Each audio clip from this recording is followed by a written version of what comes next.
Welcome back. Exciting things are afoot here up in Goose's Eyrie. Through an incredibly convoluted series of hijinks involving potion rings, an underground infestation of sky rats, which is less of an oxymoron than you might think, and just a teensy little criminal syndicate's worth of breaking and entering, I have netted myself a dozen stone plates with sprinkles on them.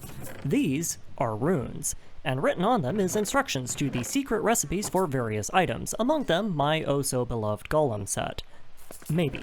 I am illiterate and can't read them, so I first have to make a text-to-speech engine out of some random shiny things I dug out of the ground. Go gadget, accessibility settings. As it turns out, I apparently only have the helmet and chestplate, which is mildly inconvenient, but also sort of irrelevant for reasons that will become apparent here in a bit. So, what's next? Well, finding a source of pixies last episode has kind of changed my plans up a bit, in a good way.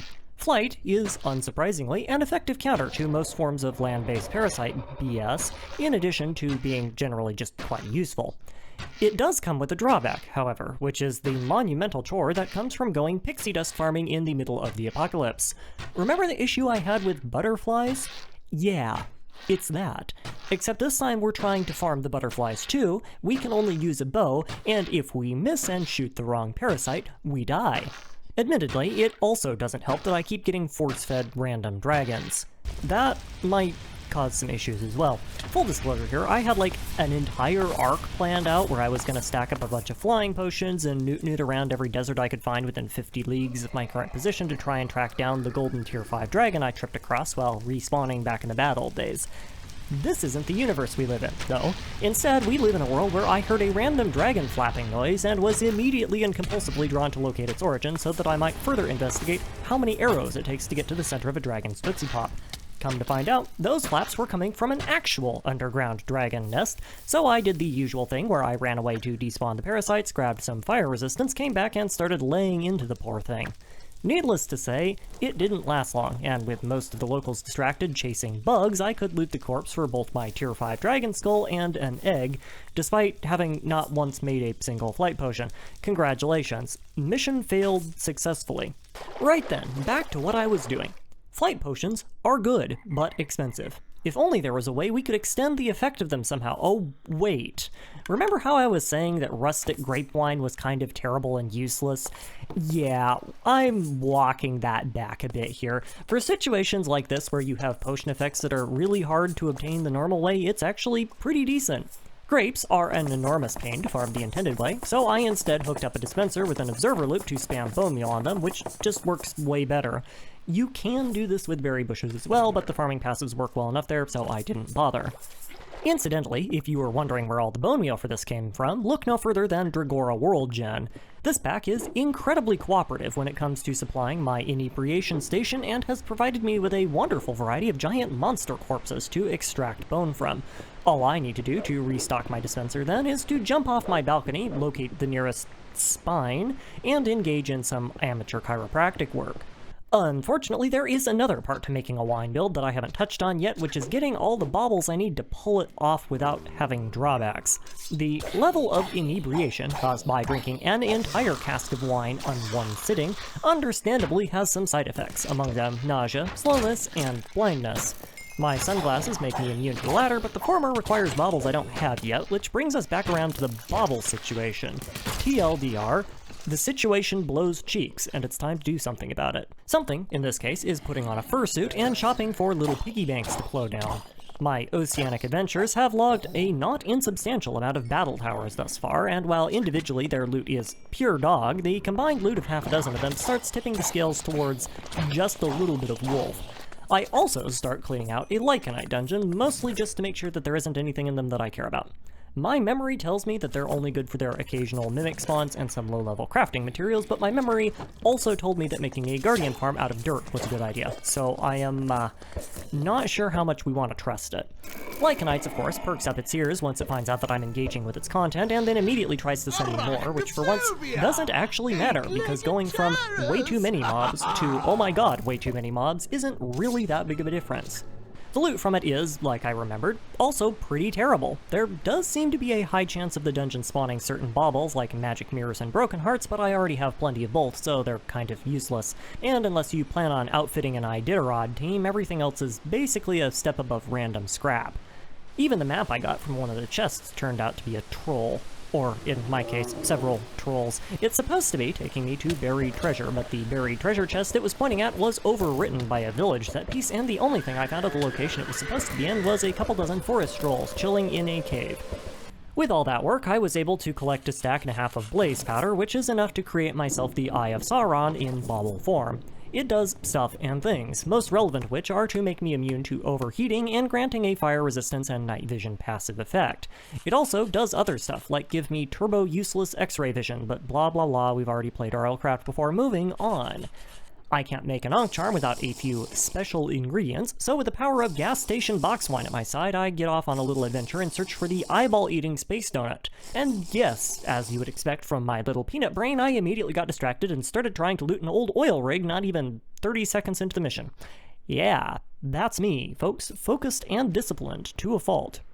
At the very least, I did channel my distraction into taking out a bunch of wither skeleton spawners and net enough heads to make another wither boss. This time around, I'll even be smart and not let the parasites eat it for funsies. I promise.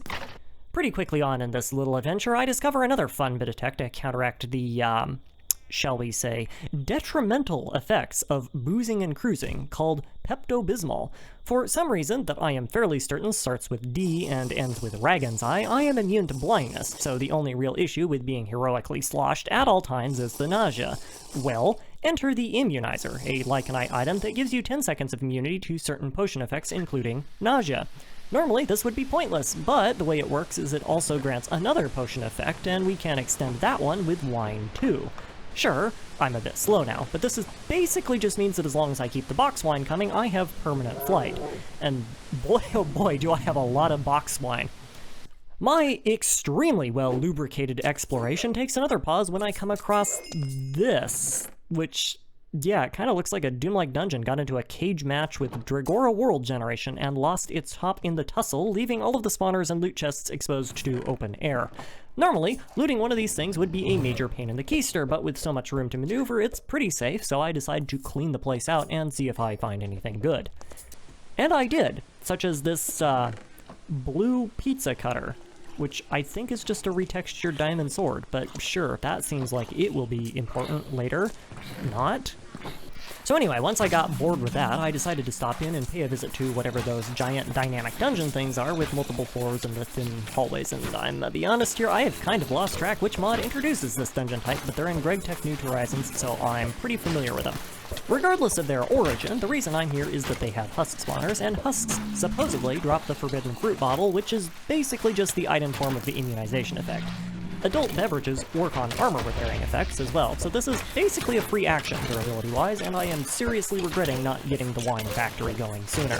This goes great until the parasites show up, at which point it turns into an enormous cluster truck of an engagement with 30 million mobs ganging up on me and, you know, casual environmental destruction. It doesn't really matter though, because I'm too sauced to take armor damage, and if I don't take armor damage, they kinda just can't hurt me.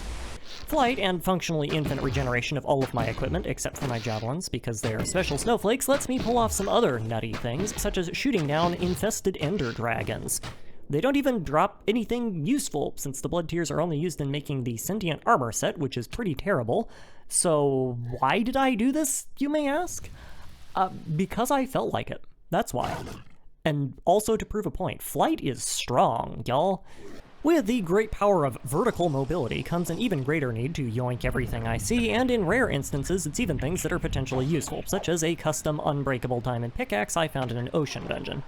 Admittedly, it's a little bit late to the party, seeing as I have mostly solved all of my durability problems via musky grape juice benders, but it is still worth taking, so I take it. I also found a pair of diamond pants with Advanced Protection 1 on them. Woo! They're useless on their own, but with a disenchanter, that's 1/32 of the way to a full set of Advanced Protection 4, for free, and I like that price. Interestingly enough, the Unbreakable Pickaxe can also accept Quark Tome upgrades, as I discover while looting one of the millions of random dungeons that I stumbled over whilst trying to find the stupid end portal. Nice. Getting an unbreakable pickaxe may have been channeling some extreme fence-post security energy, what with the multiple options for repair at my disposal now, but it's a whole lot better than a poking in the eye with a sharp stick, and if nothing else it proves that I'm doing something with my time other than single-handedly drinking a cattle ranch under the table. Inevitably, I do trip across the stronghold, though not before several hours of flying around aimlessly getting distracted by shiny things. I was kind of concerned that it would be tricky to get in, what with the, wildlife situation, but nope, it was just kinda hanging out of a cliffside. The loot tables in strongholds aren't terribly interesting, so I mostly succeeded in keeping my inner klepto from surfacing, but I did check the library chest just in case something fun spawned in, and nothing did. Typical. So I cracked open the portal, hopped in, and got ready for the most underwhelming dragon fight of the series. Now, this is where I have some unfortunate news. I tried. Believe you me, I tried my hardest, but I simply could not figure out how to get parasites to spawn in the end. And in retrospect, I'm not even sure they were spawning in the nether, because I didn't stick around long enough to check. The evolution phase is set correctly. I have whitelisted the end dimension ID on every config I can find. They aren't being killed by the Eagle Mixins patch because I removed it. They just aren't spawning, despite everything, as far as I can tell, being set up right to allow them to. I also can't spawn them in manually with spawn eggs, which is usually a symptom of the config saying they're disabled, but I know for a fact that isn't the case, so I have no idea what's going on here. I am reasonably certain that this is a skill issue on my part, and would be very grateful if someone in the comments could tell me what I'm missing here, but in the end, it's not really the end of the world.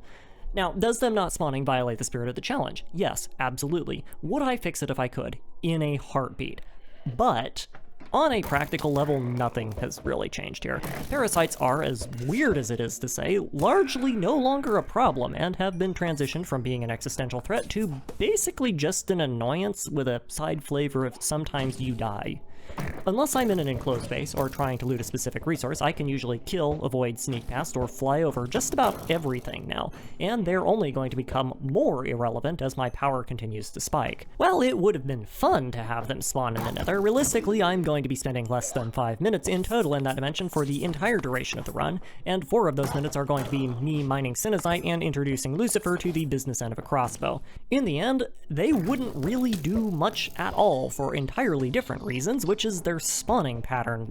Parasites need a solid block to spawn on, just like every other mob in the game that isn't from Lycanites, and those are kinda in short supply in all the areas I'm gonna be looting. So yeah, I just decided to continue on. My first visit to the end is a fairly short one, mostly just because I found the portal with only a couple 6-packs of wine left to my name, so rather than try and do anything super in-depth, I just found myself an end city, farmed out the shulkers to get myself a shulker heart, and moved on with my life. Levitation is hard countered by creative mode flight, but the heart is a required component of the Ankh charm, so I wanted to make sure I got one regardless of what happened.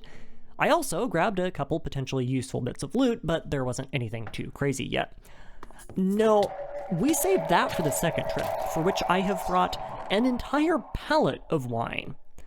Now, let's be honest here, I am not going to actually be fighting my way through any of the dungeons in this dimension. I can fly, I can see the chests through walls, and I have memorized all of their spawn locations even if I couldn't. I also don't need any of the mob drops, so yeah, I'm gonna be in no real danger, and nobody wants to see me crank several thousand chests of loot open to find all the bits of junk I need for my armor, so we're gonna skip all that. Mostly. I do have one thing worth mentioning, which is a PSA to all those people out there trying to farm for golden bookworm scales. Don't. There is a Defiled Lands themed set piece in the end that you can loot for one in the basement of if you open a secret tack door, so unless you need a full armor set of the stuff or something, it is way easier to get them from these than it is to farm bookworms, especially if you're doing a parasite challenge or something and struggle to find them naturally. Also, 1 pallet of wine was not enough. So I made 3 more, you know, as you do. Temperance is for people who don't need to loot dungeons for 3 hours straight, and boy howdy could I use a pick-me-up. Conveniently, this multiple-hour excursion also spawned me a Lunar Brew, which saved me the trouble of getting one later on. Lunar Brews have a guaranteed chance to drop an undead soulstone, which is one of the other crafting ingredients for the endgame boss summoning altars. Normally you just get them by summoning, because why would you do it any other way, but they can spawn in the wild like this. Case in point, I also got a Crimson Epion spawn for the same reason, which is another one of those mobs I would have needed to summon to get a soul cube, and this is actually the second one that I've had to deal with. I just didn't bother recording the first. How convenient. Meanwhile, back in the overworld, it's extreme home renovation time at the Guardian farm. For reasons that will become apparent here in a moment, I'm gonna need a little bit more space to house my operations in. Obsidian is a legal, reliable, and easy-obtained method of facilitating gentrification, and with the property values currently being somewhere in the neighborhood of functionally non-existent, it makes sense to invest while prices are rock bottom. So, anyway, yeah, I did some looting off-camera. Wasn't anything super crazy, I just wanted to get a little bit of stuff to use for the rest of the video. You know, just a skosh. Just a teensy little bit. A small dollop. Yeah, no, I have no self-control, so I just kind of grabbed an entire ender chest's worth of shulkers, mostly because it took that long to find all the advanced protection that I needed. Because that stuff makes hen's teeth look like something you can get with same-day shipping on Amazon. As evidenced by the deeply disturbing noises coming from outside, I also think I might need to upgrade my bunker a little bit. The parasites may not be able to get in exactly, but that certainly does not stop them from trying, and a lot of their AoE effects seem quite happy to penetrate right on through, regardless of what blocks are in their way. That's fine. The solution is obviously just spam more obsidian, because recording this episode wasn't going to take long enough as it is. After I get the place secure enough to not actively represent a hazard to my health and mental well-being, I also get to take part in the fun and enlightening activity that is transferring all of the junk I've collected to its new home. I wouldn't say I have a hoarding problem exactly so much as I have a hoarding solution, which is to do it. Now, no, Mom, I won't clean my room. It's a lifestyle choice you wouldn't understand. What would happen if I needed those, 26 cobwebs for something in the future, only to find out that I threw them away when I could have stored them instead? Imagine the time I would waste trying to harvest them. Yeah. No. Bin it. Bin it all. Throw it away. Let the game engine sort it out.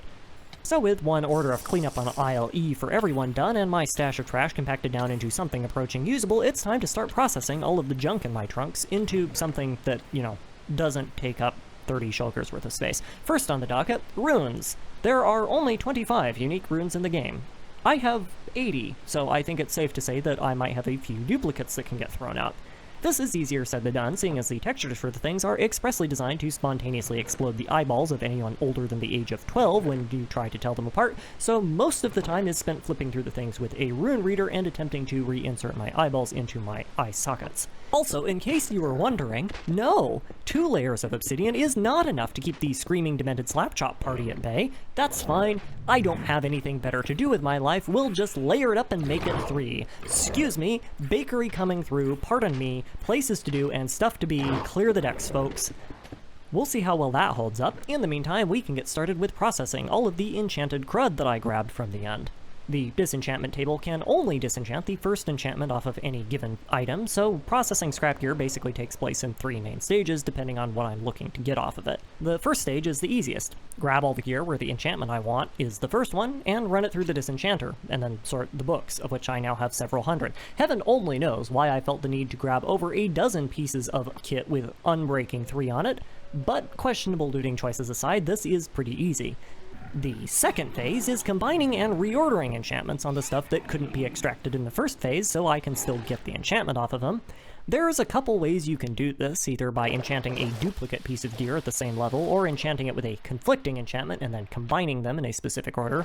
But both of those operations require XP, which should have been where the Guardian farm came in.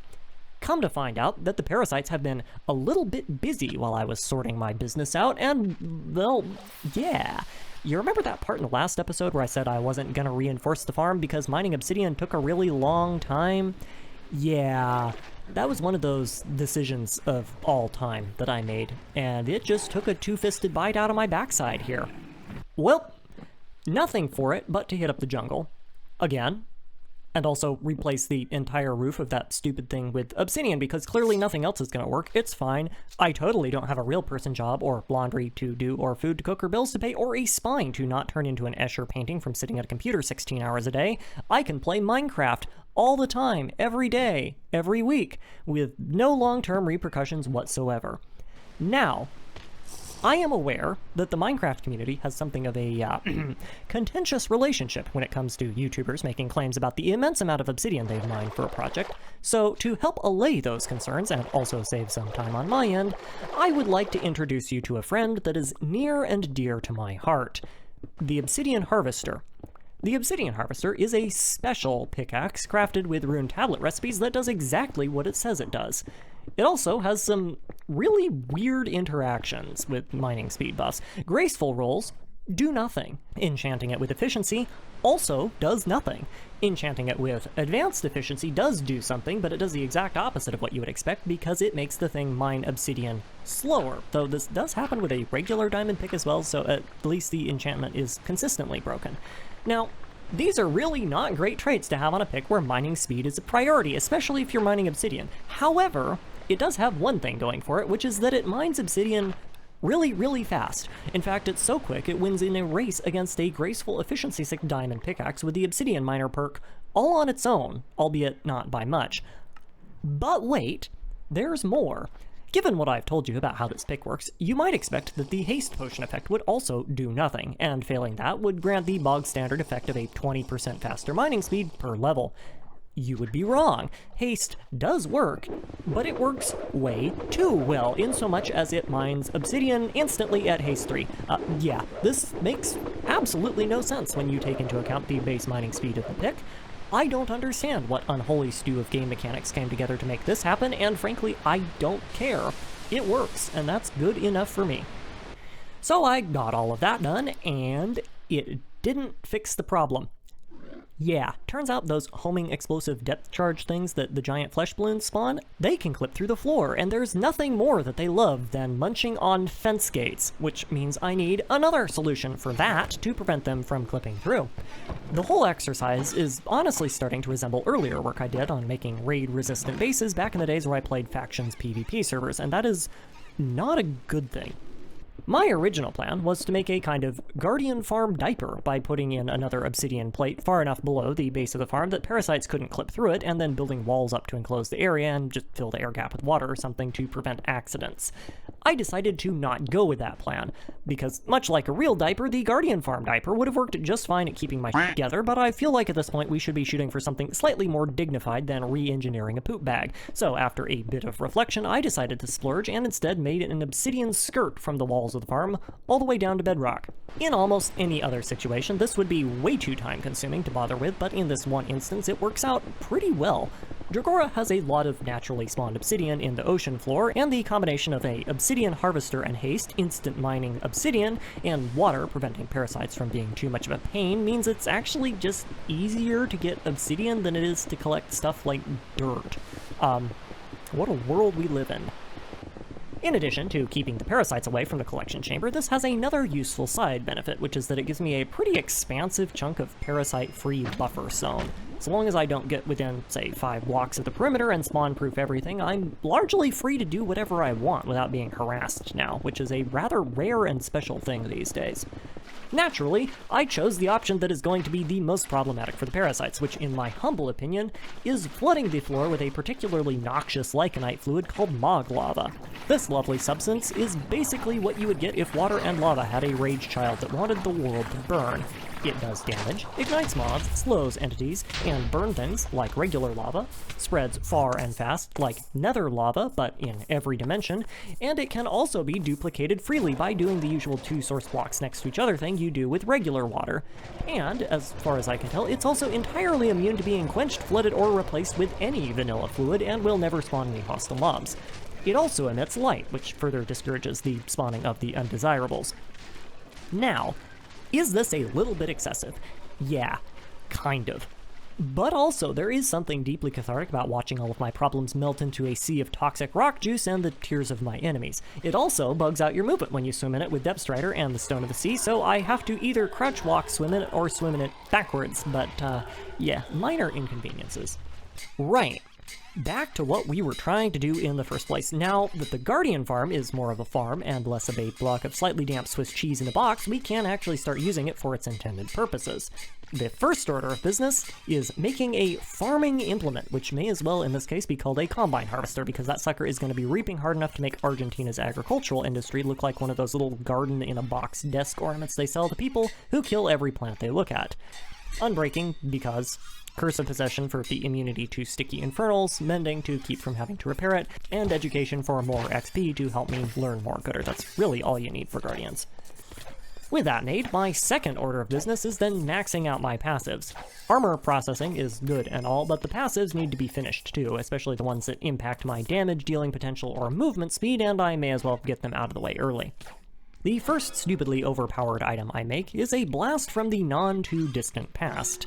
It's a javelin, but this time of the iced dragonbone variety, which is not usually something endgame builds prioritize for all the same reasons that they aren't really much used in the first place. Limited ammo and obscene amounts of friendly fire potential are still very much an issue, after all, and making it do a bit more damage by smearing it in some dragon juice does not help the first and actively makes the second more problematic. However, allow me to make a case for why they're pretty okay. That case is damage. Javelins are the next best thing to a mob wood chipper. They aren't as good against heavily armored parasites as weapons with proper armor penetration, but everything else is mulch that hasn't stopped moving yet when it faces off against a javelin. Iced dragonbone weapons also have interesting movement dampening effects, which will help prevent accidents later on. I'm still a few items shy from having my golem armor and a few screws loose from having a full set in the head, but with the endgame weapons as done as they're gonna get for a bit, my next upgrade project is baubles. I farmed out a loot box pendant I found earlier and got some glitchy red slippers, which seems to be entirely useless, which is great luck there, but it turns out it doesn't matter because I didn't end up having a free slot for anything good anyway. Between looting, mining, adventuring, and just a teensy little bit of dragon extinctification, I now have all the stuff I need to make 2 rings of resistance and a shield of honor, the combined effects of which grant a passive 20% damage negation, a 75% passive explosive resistance, and a permanent resistance 3 potion effect for an additional 15% global damage resistance on top of everything else. I also got a poison stone from the Guardian farm earlier and don't really need resistance to mining fatigue or weakness unless I'm fighting in the ocean, so I can also swap in a broken heart bauble for more saving throws on taking lethal damage, and with a fair bit of rerolling in one fell swoop, I've gone from having a glittery junk pile to nearly endgame bauble selection. The Ankh Shield is gonna be a royal pain to get, what with the parasites eating all the mobs I need to farm baubles from, and will have to come up later, but the rest of it's looking pretty good. With my newfound effective HP farm secured, my next task is going grinding, or perhaps just stalling. One of the two. Forgotten relic items are crafted with 8 random non-Dragon Egg vanilla Minecraft items each, and while for the most part this results in you building armor out of easily sourced garbage, the law of averages dictates that there's going to be at least a couple things that are more annoying to locate. This time around, it is the record disc Strad, which, for reasons beyond my comprehension, is a required ingredient for making pants. The best way I found for looking for records is via the typical goose solution of mass environmental devastation, which this time around takes the form of digging up a whole lot of dirt to proc the treasure hunter passives. People have been desperately screaming at me in the comments to try this with a fortune enchanted tool, since apparently this makes a huge difference in how effective the perk is, but I'm not really feeling it, Mr. Krabs. It doesn't make the drop rates more common, as far as I can tell, but you do seem to get larger stacks of items when they do drop for the stuff that stacks, so maybe if you don't have any other way of getting stuff, this could be good, but for my purposes, it really isn't any better than a non-fortune tool, since the music discs don't stack. So there you have it. After sailing the savage seas in search of bountiful treasures, such as nether brick staircases, I have a golem armor set crafted and ready to go. Naturally, I have none of the other stuff I need for it, however, so actually using it will be an exercise for the next episode. For now, I will simply say thank you for your time, and I hope you enjoyed.